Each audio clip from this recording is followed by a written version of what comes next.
नमस्कार दोस्तों, आज हम बात करेंगे देश दुनिया की 25 बड़ी खबरों के बारे में। उससे पहले आपसे अनुरोध है कि अगर आपने हमारे चैनल को अभी तक सब्सक्राइब नहीं किया है तो प्लीज चैनल को जरूर सब्सक्राइब करें और हाँ, वीडियो को अंत तक जरूर देखें और कमेंट में यह भी बताएं कि यह वीडियो आप किस शहर या राज्य से देख रहे हैं। तो चलिए नजर डालते हैं आज की तमाम बड़ी खबरों पर। देश में पेट्रोल, डीजल और एलपीजी की कमी की अफवाहों के बीच सरकार ने बड़ा बयान जारी किया है। केंद्र सरकार ने कहा है कि देश में पेट्रोल, डीजल और रसोई गैस का पर्याप्त स्टॉक मौजूद है और लोगों को घबराने की जरूरत नहीं है। सरकार के मुताबिक सभी रिफाइनरी पूरी क्षमता से काम कर रही हैं और देश भर में ईंधन की सप्लाई सामान्य बनी हुई है। इसके साथ ही लोगों से अपील की गई है कि अफवाहों पर ध्यान न दें और बेवजह फ्यूल स्टॉक न करें। आधार कार्ड यूजर्स के लिए बड़ी राहत की खबर है। यूआईडीआई ने आधार में फ्री अपडेट की आखिरी तारीख को एक बार फिर बढ़ा दिया है। अब लोग नाम, पता और जन्म तिथि जैसी जानकारी बिना किसी शुल्क के ऑनलाइन अपडेट कर सकेंगे। रिपोर्ट के मुताबिक यह सुविधा अब 14 जून 2026 तक मुफ्त रहेगी। यूआईडीआई ने लोगों से जल्द अपने आधार की जानकारी अपडेट करने की अपील की है ताकि भविष्य में किसी तरह की परेशानी न हो। भारत की पहली बुलेट ट्रेन की पहली झलक सोशल मीडिया पर तेजी से वायरल हो रही है। तस्वीर में हाई स्पीड ट्रेन भगवा और सफेद रंग के डिजाइन में नजर आ रही है, जिसे लोग काफी पसंद कर रहे हैं। बताया जा रहा है कि ये train Mumbai Ahmedabad bullet train corridor पर चलाई जाएगी। इस ट्रेन का डिजाइन बेहद आधुनिक और एरोडायनामिक बनाया गया है ताकि यह तेज रफ्तार में बेहतर प्रदर्शन कर सके। सोशल मीडिया पर लोग इसे भारत के रेल इतिहास का बड़ा कदम बता रहे हैं। पश्चिम बंगाल में शुभेंदु अधिकारी सरकार ने कई बड़े फैसलों का ऐलान किया है। कैबिनेट बैठक में महिलाओं को हर महीने 3,000 रुपए देने, सरकारी बसों में महिलाओं के लिए मुफ्त यात्रा और 7वें वेतन आयोग को मंजूरी दी गई है। सरकार का कहना है कि इन फैसलों से महिलाओं और सरकारी कर्मचारियों को बड़ा फायदा मिलेगा। इसके अलावा कुछ पुरानी योजनाओं में भी बदलाव करने का फैसला लिया गया है। भारत ने रूस से तेल खरीदने को लेकर अपना रुख फिर साफ कर दिया है। सरकार ने कहा है कि अमेरिका की तरफ से प्रतिबंधों में छूट मिले या नहीं, भारत रूस से कच्चा तेल खरीदता रहेगा। पेट्रोलियम मंत्रालय की अधिकारी सुजाता शर्मा ने कहा कि देश की ऊर्जा सुरक्षा और सस्ता तेल सबसे बड़ी प्राथमिकता है। उन्होंने साफ किया कि भारत पहले भी रूस से तेल खरीद रहा था और आगे भी खरीदता रहेगा। देश में कच्चे तेल की कोई कमी नहीं है।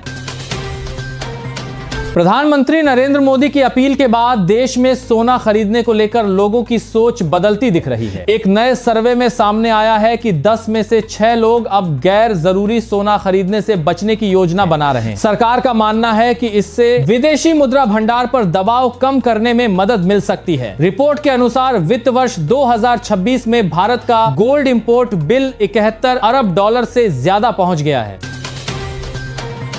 बकरीद से पहले यूपी के मुख्यमंत्री योगी आदित्यनाथ ने सड़कों पर नमाज को लेकर सख्त संदेश दिया है। उन्होंने कहा कि सड़कें आने जाने के लिए होती हैं, इसीलिए सार्वजनिक सड़कों पर नमाज की अनुमति नहीं दी जाएगी। सीएम योगी ने सलाह दी कि अगर भीड़ ज्यादा है तो लोग शिफ्ट में नमाज पढ़ें। उन्होंने यह भी कहा कि सरकार पहले लोगों को प्यार से समझाएगी, लेकिन नियम नहीं मानने पर दूसरा तरीका अपनाया जाएगा। योगी आदित्यनाथ का कहना है कि आम जनता को परेशानी नहीं होनी चाहिए और कानून का पालन सभी को करना होगा।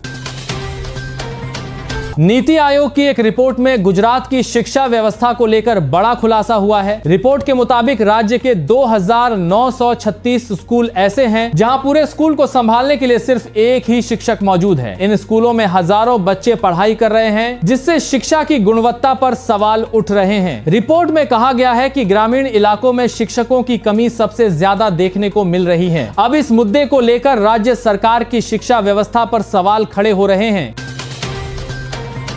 उत्तर प्रदेश में अब हफ्ते में 2 दिन वर्क फ्रॉम होम लागू किया जा सकता है। राज्य के श्रम विभाग की बैठक में बड़े संस्थानों और औद्योगिक इकाइयों में सप्ताह में 2 दिन घर से काम करने का फैसला लिया गया है। इसके साथ ही ऑफिस अलग अलग शिफ्ट में खोलने और पब्लिक ट्रांसपोर्ट के ज्यादा इस्तेमाल पर भी जोर दिया गया है। सरकार का कहना है कि इसका मकसद पेट्रोल, डीजल की बचत करना और ट्रैफिक कम करना है। यह फैसला प्रधानमंत्री मोदी की ईंधन बचत अपील के बाद लिया गया है।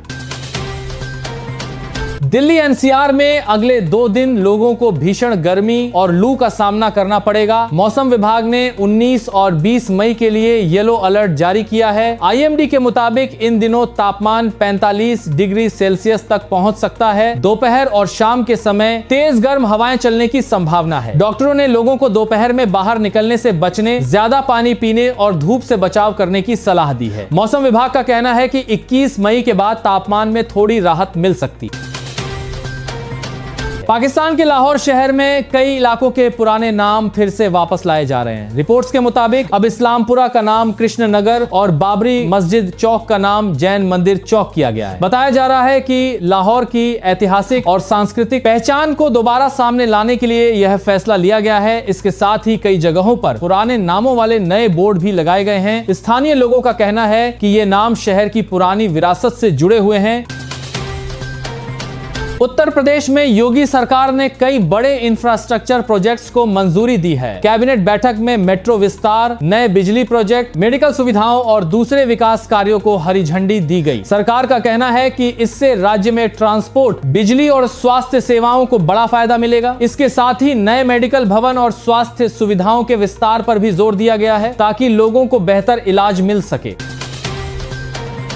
वृंदावन के संत प्रेमानंद महाराज की तबीयत बिगड़ने की खबर सामने आई है। आश्रम की ओर से जानकारी दी गई है कि स्वास्थ्य ठीक न होने के कारण उनकी पदयात्रा को अनिश्चितकाल के लिए स्थगित कर दिया गया है। इसके साथ ही फिलहाल भक्तों के लिए एकांतिक दर्शन भी बंद रहेंगे। बताया जा रहा है कि प्रेमानंद महाराज लंबे समय से किडनी की बीमारी से जूझ रहे हैं और डॉक्टरों ने उन्हें आराम की सलाह दी है। इस खबर के बाद देश भर के श्रद्धालु उनके जल्द स्वस्थ होने की प्रार्थना कर रहे हैं। दिल्ली में बढ़ती ईंधन कीमतों के बीच सरकार ने बड़ा कदम उठाया है। दिल्ली सरकार ने प्राइवेट कंपनियों और आईटी सेक्टर को हफ्ते में कम से कम 2 दिन वर्क फ्रॉम होम देने की सलाह दी है। इसके साथ ही दिल्ली मेट्रो ने हर सोमवार 24 अतिरिक्त फेरे आसीदी चलाने का ऐलान किया है। वहीं डीटीसी भी 52 बड़े मेट्रो स्टेशनों पर बस कनेक्टिविटी बढ़ाने जा रही है। सरकार का कहना है कि इन कदमों का मकसद ट्रैफिक कम करना और पेट्रोल डीजल की बचत करना है। उत्तर प्रदेश में भीषण गर्मी और लू को लेकर योगी सरकार अलर्ट मोड पर आ गई है। मुख्यमंत्री योगी आदित्यनाथ ने अधिकारियों को साफ निर्देश दिए हैं कि राज्य में बिजली, पानी और स्वास्थ्य सेवाएं किसी भी हालत में बंद नहीं होनी चाहिए। सरकार ने अस्पतालों में हीट स्ट्रोक मरीजों के लिए खास इंतजाम करने और एम्बुलेंस सेवाएं 24 घंटे चालू रखने को कहा है। मौसम विभाग के मुताबिक 19 से 21 मई के बीच यूपी के कई जिलों में तापमान 3 से 4 डिग्री तक बढ़ सकता है और हीट वेव चलने की संभावना है।